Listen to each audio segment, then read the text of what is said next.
पाठ्यक्रम 2020-21 paper 203 of MCom final accounting Jai Narayan Vyas विश्वविद्यालय Jodhpur goods and service tax part 22 22वें भाग में आपका स्वागत।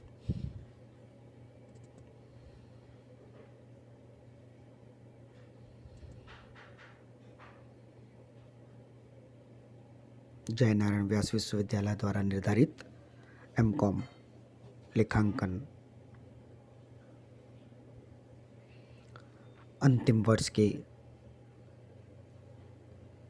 इस प्रश्न पत्र वस्तु एवं सेवा कर पेपर 203 के पाठ्यक्रम के पांचों यूनिट के कंटेंट्स प्रत्येक बार आपके सामने प्रस्तुत किए जाते हैं, जिससे आप यह ध्यान रख सकें कि आपने अब तक कितना पाठ्यक्रम पूर्ण कर लिया है।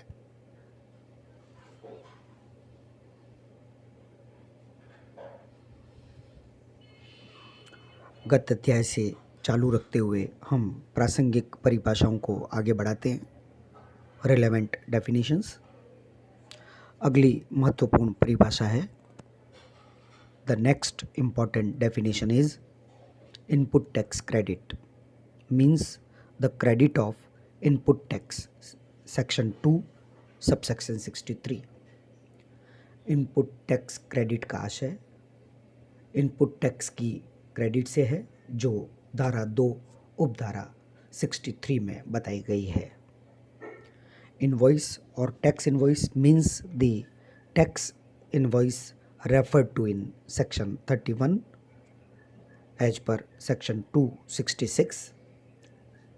चालान या कर चालान का अर्थ धारा 31 में उल्लिखित कर चालान से है एज पर धारा 2 उपधारा 66। Inward supply in relation to a person shall means receipt of goods or services or both, whether by purchase, acquisition or any other means with or without consideration. Section 2 subsection 67। आंतरिक पूर्ति का आशय किसी व्यक्ति के लिए माल सेवाओं की पूर्ति से है जो क्रय अभिग्रहण अथवा अन्य किसी साधन द्वारा प्राप्त की गई है जिसका प्रतिफल हो या नहीं हो। धारा 2 उपधारा 67।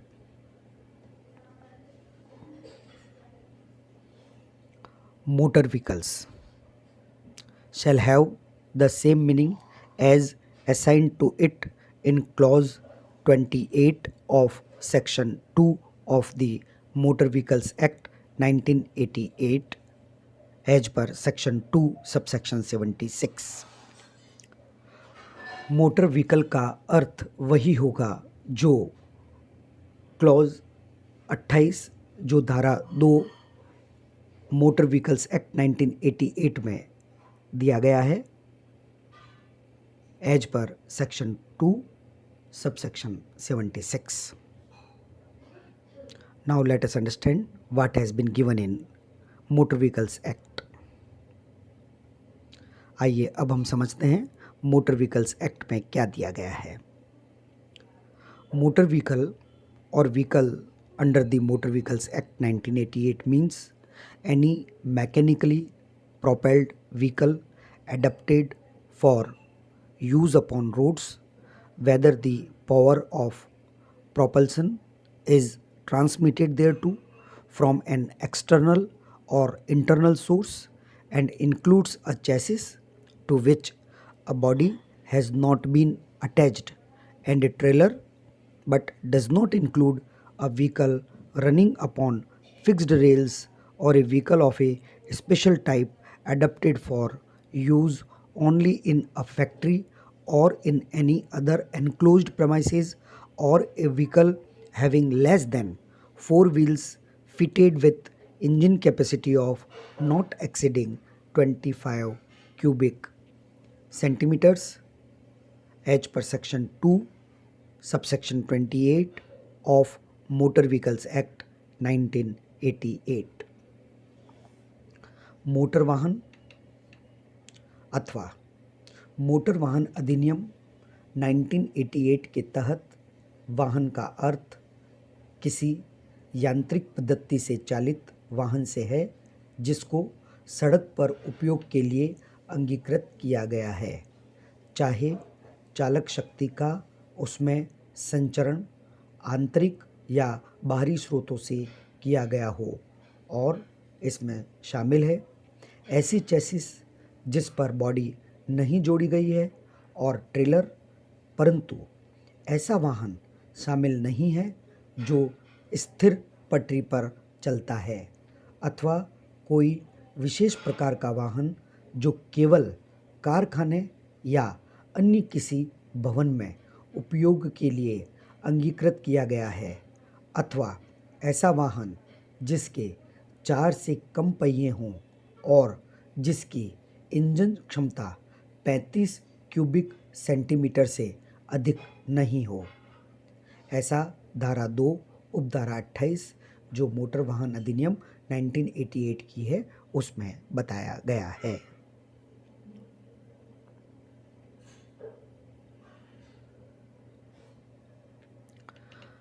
Non resident taxable person means any person who occasionally undertakes transactions involving supply of goods or services or both, whether as principal or agent or in any other capacity, but who has no fixed place of business or residence in India.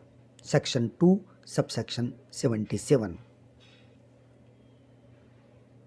अनिवासी करदाता व्यक्ति का आशय एक ऐसे व्यक्ति से है जो कभी कभी माल की आपूर्ति या सेवाओं की आपूर्ति या दोनों का व्यवहार करता है, चाहे प्रधान के रूप में, चाहे अभिकर्ता के रूप में या किसी भी अन्य क्षमता के रूप में, परंतु जिसका न तो व्यापार का और न ही रहने का कोई भी सुनिश्चित स्थान भारत में है। ऐसा धारा 2 उपधारा 77 में बताया गया है।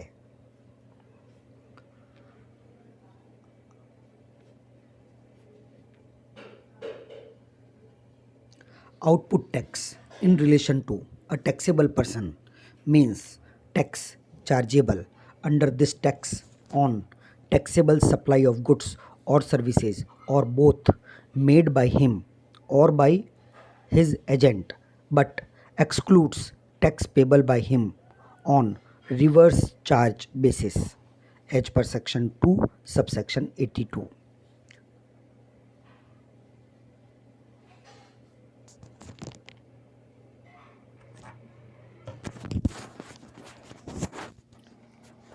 किसी कर योग्य व्यक्ति के संबंध में आउटपुट कर से तात्पर्य उसके द्वारा या उसके अभिकर्ता द्वारा की गई माल या सेवाओं या दोनों की पूर्ति पर इस अधिनियम के अधीन लगाए गए कर से है, किंतु इसमें विपरीत प्रभार के आधार पर उसके द्वारा देय कर को सम्मिलित नहीं किया गया है। Outward supply in relation to a taxable person means supply of goods or services or both, whether by sale, transfer, barter, exchange, license, rental, lease or disposal or any other mode made or agreed to be made by such person in the course or furtherance of business, section 2 subsection 83। जावक पूर्ति किसी कर योग्य व्यक्ति के संबंध में जावक पूर्ति से तात्पर्य किसी व्यक्ति द्वारा कारोबार के दौरान या उसे बढ़ाने में किया गया या किए जाने के लिए माल या सेवाओं या दोनों प्रकार का विक्रय, अंतरण, वस्तु विनिमय, लाइसेंस, किराया, पट्टा या निष्पादन या किसी भी अन्य रीति से की गई पूर्ति से है। धारा 2 उपधारा 83।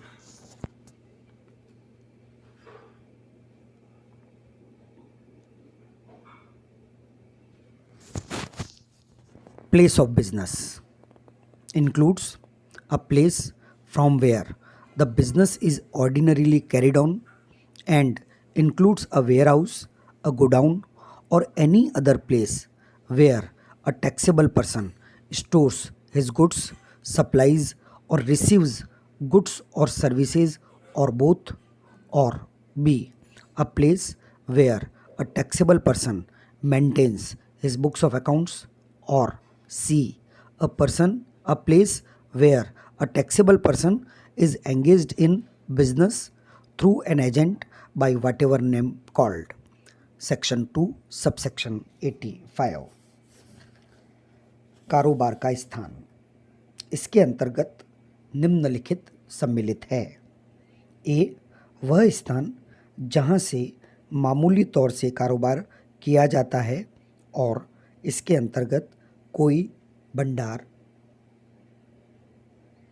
गोदाम या कोई अन्य स्थान भी है जहां कर योग्य व्यक्ति अपने माल का भंडारण करता है, माल या सेवाओं या दोनों की पूर्ति करता है या प्राप्त करता है। बी वह स्थान जहां कर योग्य व्यक्ति अपनी लेखा पुस्तकों को सुरक्षित रखता है। सी वह स्थान जहां कोई कर योग्य व्यक्ति किसी अभिकर्ता के माध्यम से, चाहे वह किसी भी नाम से जाना जाता हो, कारोबार में लगा हुआ है।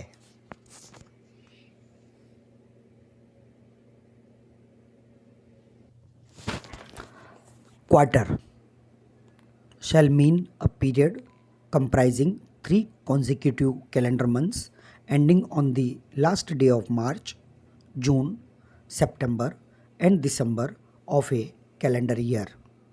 Section 2 subsection 92। तिमाही तिमाही का अर्थ वर्ष के लगातार 3 कैलेंडर महीनों की अवधि से है जो मार्च, जून, सितंबर और दिसंबर के आखिरी दिन समाप्त होती है। धारा 2 उपधारा 92 के अनुसार।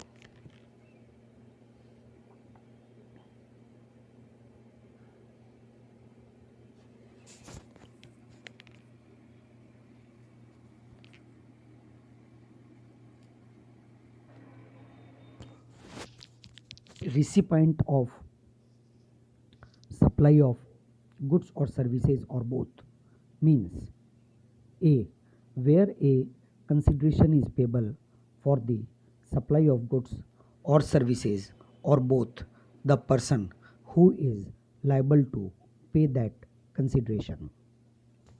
प्राप्तकर्ता वस्तुओं या सेवाओं या दोनों की पूर्ति का प्राप्तकर्ता का अर्थ है ए जहां सामान, सेवाओं या दोनों की पूर्ति के लिए एक प्रतिफल देय है, वह व्यक्ति जो उस प्रतिफल का भुगतान करने के लिए उत्तरदायी है।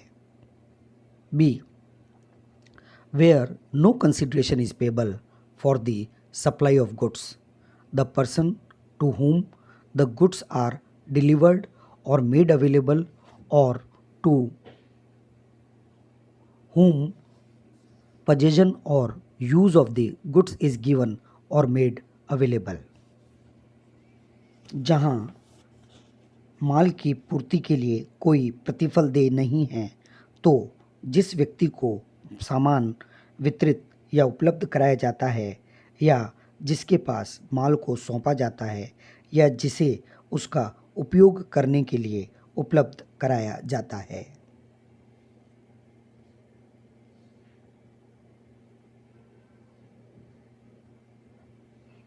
C. Where no consideration is payable for the supply of a service, the person to whom the service is rendered।